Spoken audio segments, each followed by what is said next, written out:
السلام علیکم میرے تمام دیکھنے والوں کو، میرا نام محمد حمدان خان ہے اور جو آج ٹاپک میں آپ لوگوں کو بتانے والا ہوں وہ ہے بے نمازی کا انجام۔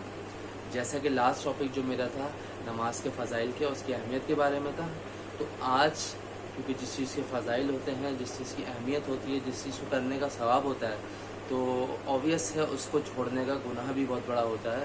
تو آج جو میرا ٹاپک ہے بیسیکلی وہ ہے نماز چھوڑنے کے جو وعیدیں آئی ہیں قرآن مجید میں اور حدیث پاک میں، جو آپ صلی اللہ علیہ وسلم نے ہمیں بتائی ہیں، تو وہ میں آپ لوگوں کو آج انشاءاللہ شیئر کروں گا۔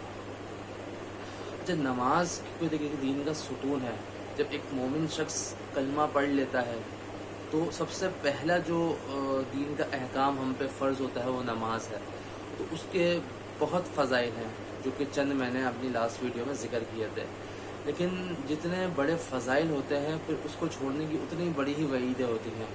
کہ نماز ایسا حکم ہے اللہ پاک کی طرف سے کہ جس کا سوال سب سے پہلے قبر میں ہم سے کیا جائے گا کہ نماز جو فرض کی گئی تھی وہ کتنی پڑھی، کیونکہ آپ صلی اللہ علیہ وسلم نے فرمایا، جس کا مفہوم ہے کہ ایک شخص جو نماز چھوڑتا ہے، فرمایا وہ کفر میں مبتلا ہو جاتا ہے۔ فرمایا نماز چھوڑنا ایسا ہے جیسے وہ شخص مسلمان رہا ہی نہ ہو۔ کفر اور ایمان کے بیچ میں نماز چھوڑنے کا فرق فرمایا، اتنی بڑی وعید فرمائی کہ جو شخص نماز چھوڑ رہا ہے وہ مسلمان ہی نہیں رہا، اس پر فرمایا وہ کفر میں مبتلا ہو گیا اگر وہ نماز چھوڑ رہا ہے۔ پھر نماز چھوڑنے کی تو اتنی سخت وعید آئی ہیں، فرمایا نماز کو تو بنا عذر کے، وہ بھی عذر بھی جینین ہو، ایسا عذر نہ ہو کہ آپ کو کہیں میٹنگ میں جانا پڑ گیا اچانک تو آپ نے نماز چھوڑ دی، یا آپ کا بچہ آپ کو تنگ کر رہا تھا آپ نے نماز چھوڑ دی، یا آپ کے ایک دم ارجنٹ مہمان آ گئے تو آپ نے ان کو کمپنی دینے کے لیے نماز چھوڑ دی۔ کہ نماز تو آپ صلی اللہ علیہ وسلم نے فرمایا میری آنکھوں کی ٹھنڈک ہے، نماز دین کا ستون ہے۔ تو ستون کو بنا ستون کے اس دین کو ہم کیسے کھڑا رکھ سکتے ہیں؟ تو نماز تو چھوڑنا بنتی ہی نہیں کہیں پہ۔ فرمایا کہ نماز اگر چھوڑنا کہیں پہ لینینسی دی جاتی ہے، ہمیں کہیں پہ ہمیں آسانی دی جاتی ہے اللہ کی طرف سے، تو حضرت حسین رضی اللہ تعالی عنہم جب جنگ کی حالت میں تھے اور جو ان کے خلاف جو جنگ کر رہے تھے، تو جب ان سے نماز کی اجازت چاہی گئی تو انہوں نے منع کر دیا نماز کی اجازت کو۔ تو اگر نماز چھوڑنا بنتا تو فرمایا کہ امام حسین رضی اللہ تعالی عنہم کا اس وقت بنتا جب جنگ کی حالت میں تھے، اور نماز چھوڑ دیتے تو اللہ پاک ان سے پوچھتے نہیں اس وقت کہ کیوں نماز چھوڑی، کیونکہ جینون ریزن تھا، جان پہ بنائی تھی۔ اللہ پاک نے جان کی حفاظت کو پہلے بتایا، فرمایا کہ اگر کسی شخص کی جان جانے کا خطرہ ہو تو وہ تھوڑا سی حرام چیز بھی اس وقت اتنی اپنے انٹیک کر سکتا ہے کہ مثال کے طور پہ مثال دی کہ اگر کوئی شخص بالکل جان پہ بنائی ہو، مر رہا ہو، تو اگر شراب مہیا ہو اور تھوڑی سی شراب پینے سے اس کی زندگی بچ سکتی ہو، تو فرمایا وہ حرام چیز بھی اس وقت کے لیے اس پہ حلال کر دی جاتی ہے۔ فرمایا امام حسین رضی اللہ عنہم اس وقت جس حالت میں تھے، فرمایا ان پہ تو نماز چھوڑنا بھی بنتا تھا، لیکن امام حسین رضی اللہ عنہم نے کیونکہ دکھایا، ہمیں دکھایا، آنے والے لوگوں کو دکھایا کہ نماز کسی بھی حالت میں معاف نہیں ہے۔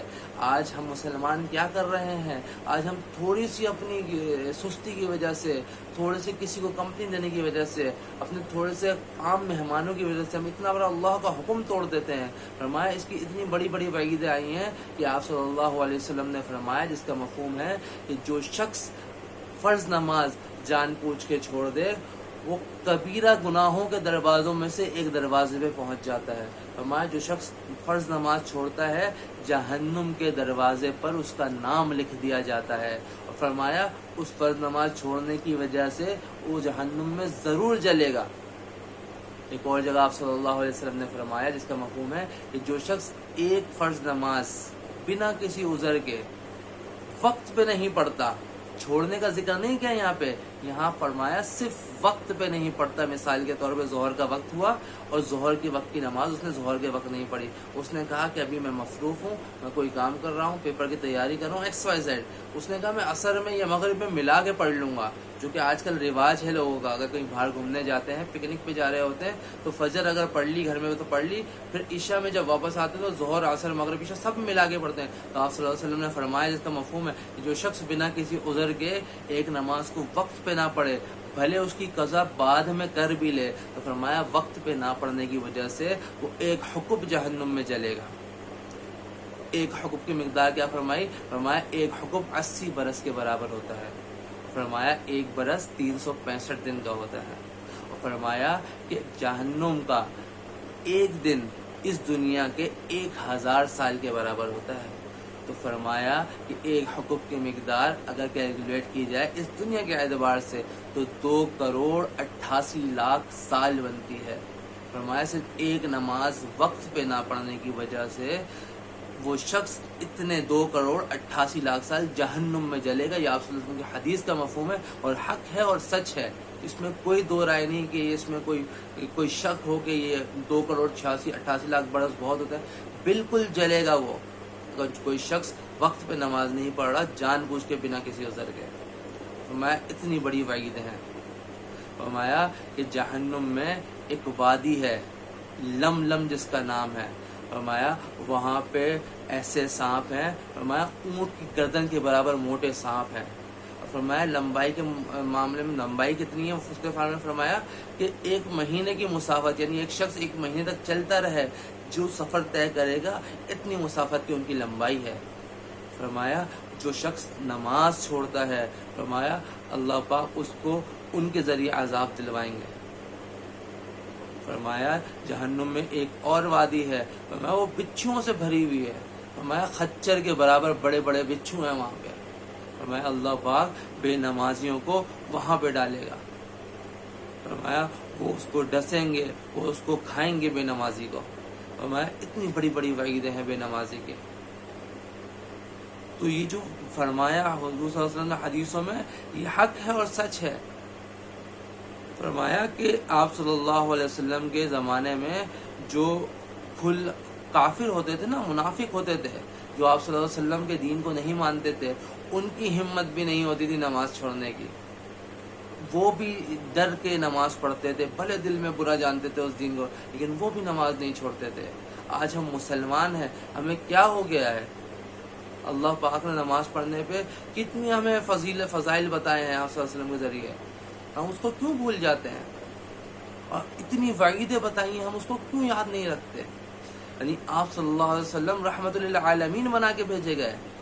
یعنی فرمایا اگر آپ صلی اللہ علیہ وسلم اس دنیا سے جب رخصتی فرما رہے تھے تو اگر وہ اپنی امت کی فکر نہ کرتے, فرمایا اللہ پاک سے اگر دعا نہ کرتے, اس امت کا پوچھتے نہ, تو فرمایا آج ہم کوئی خچر اور ہم لوگ گدھے گھوڑوں کی شکلوں میں ہوتے, ہم ایسے گناہ گار ہیں. فرمایا اللہ پاک نے پچھلی قوموں کو جن گناہوں کی وجہ سے عذاب دیے انڈیویجولی, وہ تمام سم اپ ہو کے ہماری امت میں پائے جاتے ہیں. فرمایا اگر آپ صلی اللہ علیہ وسلم کی دعا نہ ہوتی اس امت کے ساتھ, تو فرمایا آج ہم گدھے گھوڑے کتے بن کے گھوم رہے ہوتے. فرمایا آپ صلی اللہ علیہ وسلم کی دعا ہے اس امت کے لیے, اس امت پہ ایک تو اجتماعی عذاب نہیں آئے گا. تو فرمایا آپ صلی اللہ علیہ وسلم کی ہمارے ساتھ دعا ہے, تو ہم آپ صلی اللہ علیہ وسلم کی لاج کیوں نہیں رکھتے؟ ہم کیسے قیامت کے دن اپنے پیارے نبی صلی اللہ علیہ وسلم کا کیسے اپنا منہ ملا پائیں گے؟ ہم کس منہ سے ان سے ملیں گے؟ تو فرمایا نماز کو جو چھوڑنے کے وعیدیں بتائی ہیں, اللہ پاک ہم ان سے بچائے. میں آپ صلی اللہ علیہ وسلم تو ایسی مبارک ہستی ہے کہ فرمایا وہ تو ان کے زمانے تو جو کفار تھے, جو مشرک تھے, وہ تک ان کی بات مانا کرتے تھے, بھلے دل سے نہیں مانا کرتے تھے, لیکن ان کی بات کو ان کے سامنے مانا کرتے تھے.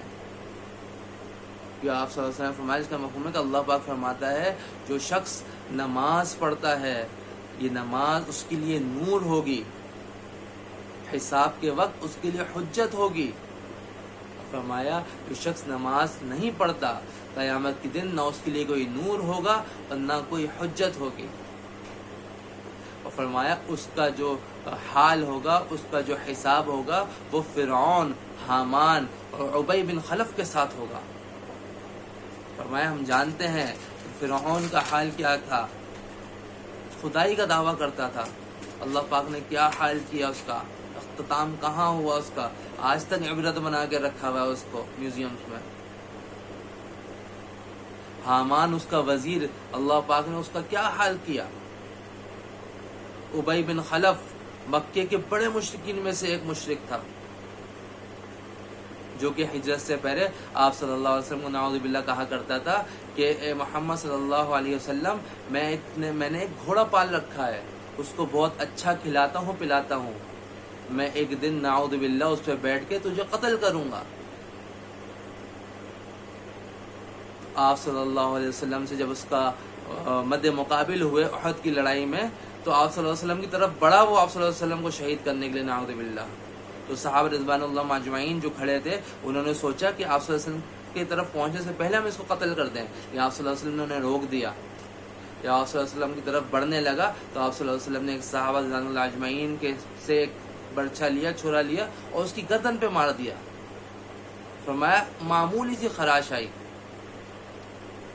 ذرا سی خراش آئی، لیکن آپ صلی اللہ علیہ وسلم سے جب اس نے کہا تھا کہ آپ کو قتل کروں گا نعوذ باللہ، تو آپ صلی اللہ علیہ وسلم نے فرمایا تھا اس سے اس وقت کہ تو میرے ہاتھوں قتل کیا جائے گا۔ تو آپ صلی اللہ علیہ وسلم کا یہ کہنا، یعنی اس مشرک کو آپ صلی اللہ علیہ وسلم کی یہ بات کا کہنا اتنا حق اور سچ لگا تھا کہ جب آپ صلی اللہ علیہ وسلم نے اس کے چھرا مارا اور معمولی سے اس کو خراش پڑی تو چیختا پھر رہا تھا۔ فرمایا ایسا چلا رہا تھا جیسے ایک بیل چلاتا ہے، اور چلاتا پھر رہا تھا کہ محمد صلی اللہ علیہ وسلم نے مجھے قتل کر دیا۔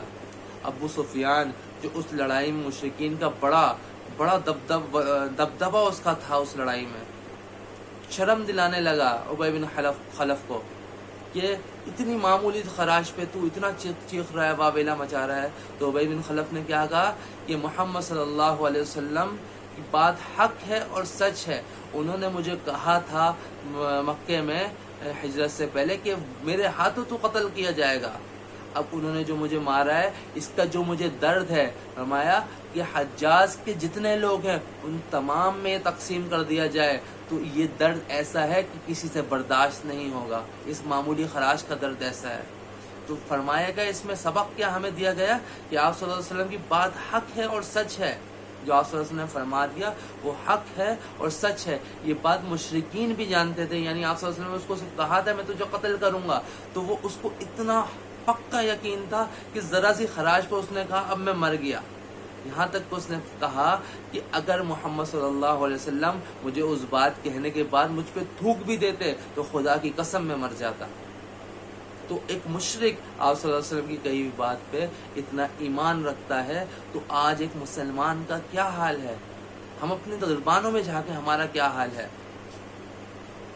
اللہ کریم سے دعا ہے کہ اللہ پاک ہمیں نماز 5 وقت کا پابند بنائے، مردوں کو جماعت کے ساتھ اور عورتوں کو وقت پہ اول وقت پہ نماز کا پابند بنائے، کیونکہ وقت پر نماز نہ پڑھنے کی بھی بڑی وعید آئی ہیں۔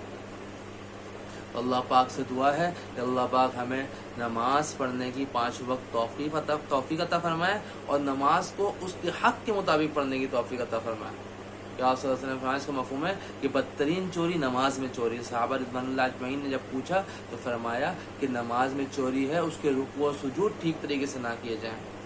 اللہ پاک سے دعا ہے کہ نماز کو اس کے حق کے مطابق پڑھنے کی توفیق عطا فرمائے۔ ہم نے اب تک جتنی نمازیں چھوڑی ہیں قضا کی ہیں اس کے لیے سچی توبہ کریں، کیونکہ اللہ پاک فرماتا ہے کہ ایک مومن بندہ اگر سمندر کے جھاگوں کے برابر بھی گناہ کر دے اور مجھ سے ایک بار سچی سے دل سے توبہ کر لے تو فرمایا مجھے میری جاہ و جلالی کی قسم میں اس کے تمام گناہ ایسے دھو دیتا ہوں جیسے وہ آج ماں کے پیٹ سے پیدا ہوا ہو۔ تو اللہ پاک سے سچے دل سے توبہ کریں آج، یا اللہ ہم نے پچھلے جتنے گناہ کیے نماز چھوڑ کے، اللہ پاک اللہ کریم ہمارے وہ تمام گناہوں کو معاف فرمائے، اور آئندہ ہم عزم کریں کہ تمام نمازیں وقت پہ پڑھیں گے، ان کے حق کے مطابق پڑھیں گے۔ اللہ پاک ہمیں اس کو کرنے کی توفیق عطا فرمائے۔ وآخر دعوانا الحمد للہ رب العالمین۔